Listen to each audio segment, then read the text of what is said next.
Hi, I'm Dawn Tura, President and CEO of Sourcing Industry Group, and I want to welcome you to our Inside Source Executive Video Series.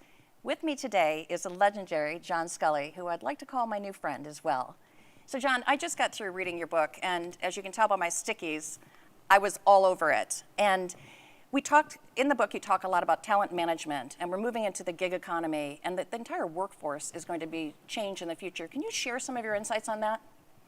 I can, and I have seen the importance of tools from the early days of the personal computer industry with things like spreadsheets and PowerPoint to now we see collaboration with tools like Slack.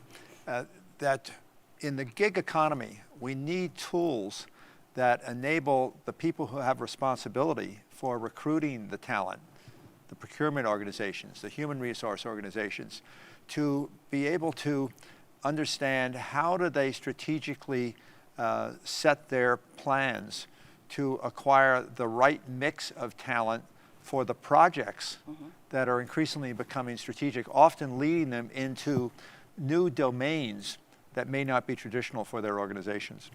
And so the company I'm involved with, PeopleTicker, is taking big data analytics, unstructured data, and we built the largest data source for two things. One is the pay rate for any job in any city in the US and 10 other countries going to 100 countries, and the bill rate.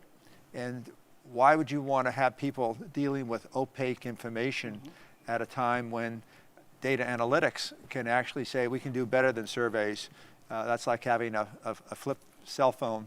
You know, we're in the era of smartphones where people get things instantly and with accuracy from cloud computing. And so the ability to go in and strategically be able to determine, you know, what if I source people in this city versus that city, or even overseas? What if I look at a different type of talent? How should I think about the pay rate and bill rate for that talent? And that's really what we do at PeopleTicker. And you also talk about the fact that we are going to be moving to a larger contingent workforce. So having access to that information is going to be more important because people aren't going to be staying in jobs forever. Sure. Intuit has forecasted by 2020 that the gig economy, the independent contractors, freelancers, will be 40% of the U.S. workforce. Think of that, 40% of the U.S. workforce. So that's where the momentum of new jobs are being created. There are estimates by 2030 that 60% of the jobs that will be considered skilled jobs don't yet exist. So new types of skills are going to be required as we move into eras of automation, of machine learning, taking over many of the old skill jobs. And so new skills are going to involve being able to use these kinds of important tools. So I think that the role of contingent labor, the role of procurement is inevitably going to be more and more strategic.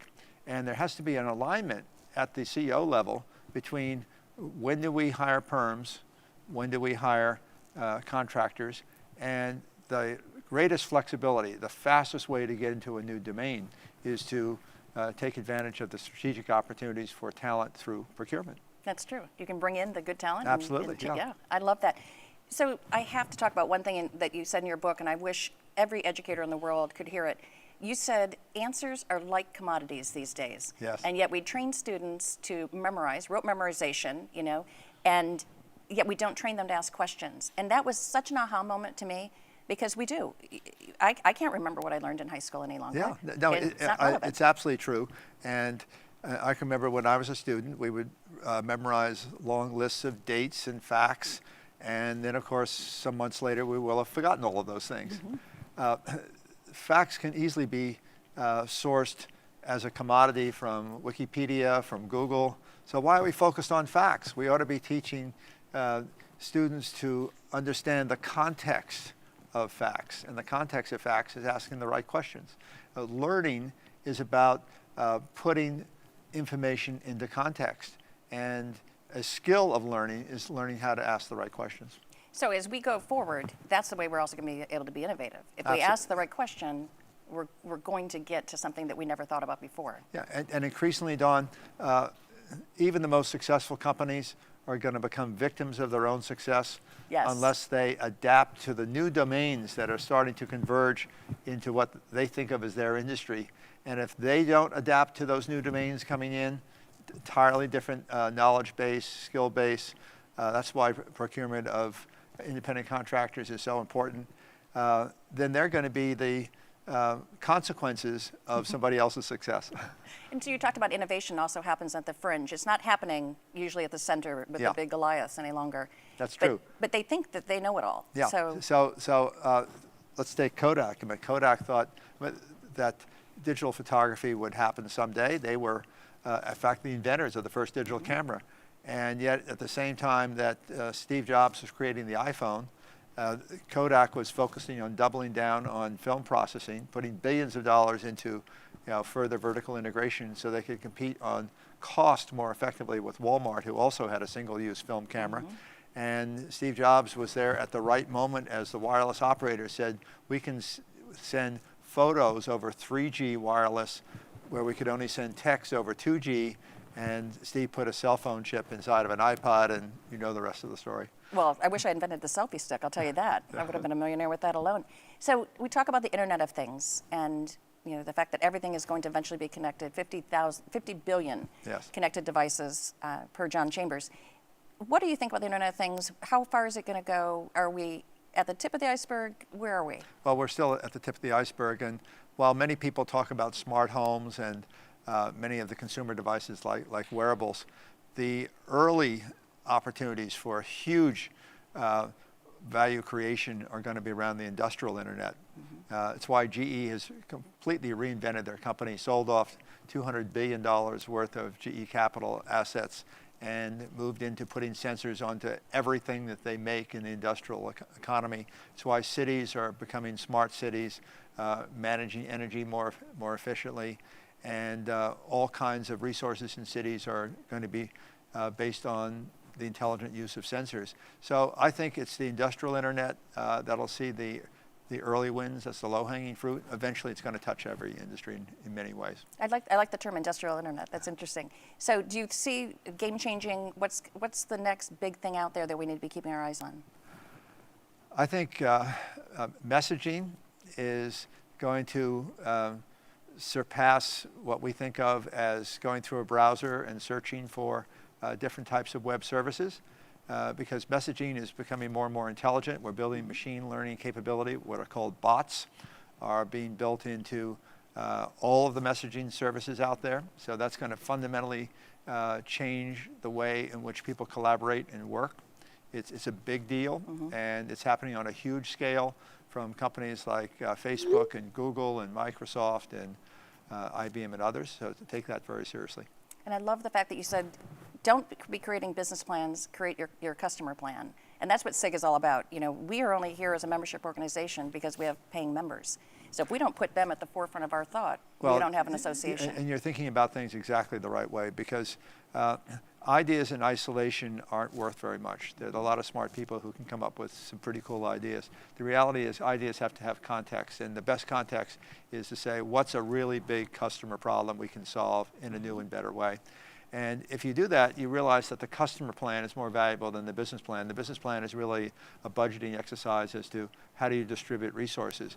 A customer plan says we're going to solve a big customer problem in a unique way. So what's the cost of customer engagement, of customer acquisition, of customer retention, of monetizing the customer, the lifetime value of a customer, always around customer metrics. Customer plan can become strategic in a way that business plans probably aren't going to typically be. Yeah, I love that. So when I tell my team, I said, I want you guys to take risks, but if you're going to fail quickly.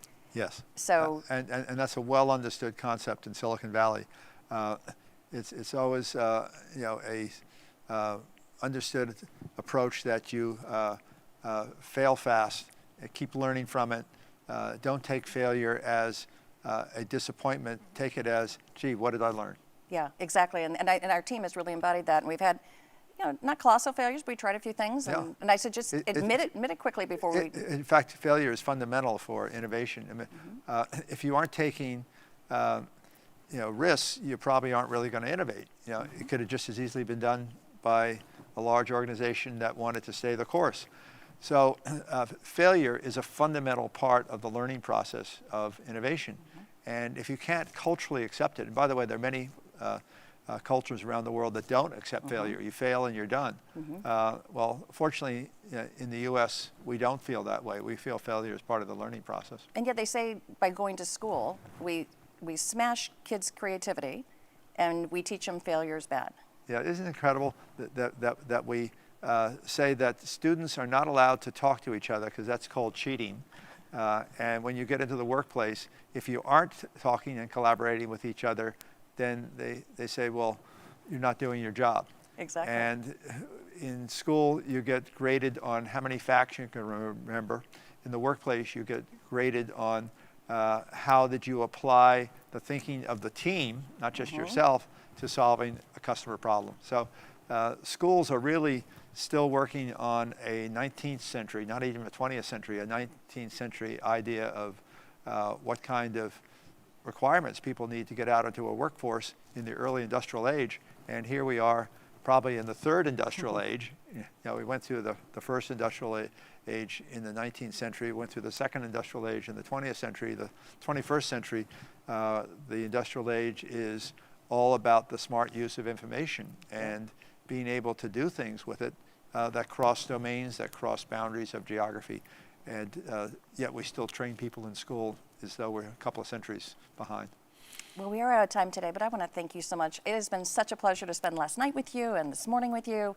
You're brilliant beyond words, and I'm just a huge fan for life. And I have to congratulate you, Dawn, on SIG. You brought together some very talented people. Obviously, people are excited to be here.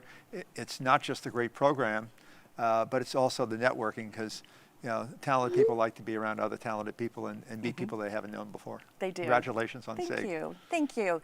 So with that, folks, we're going to wrap up today's Inside Edition and hopefully see you next time. Thank you.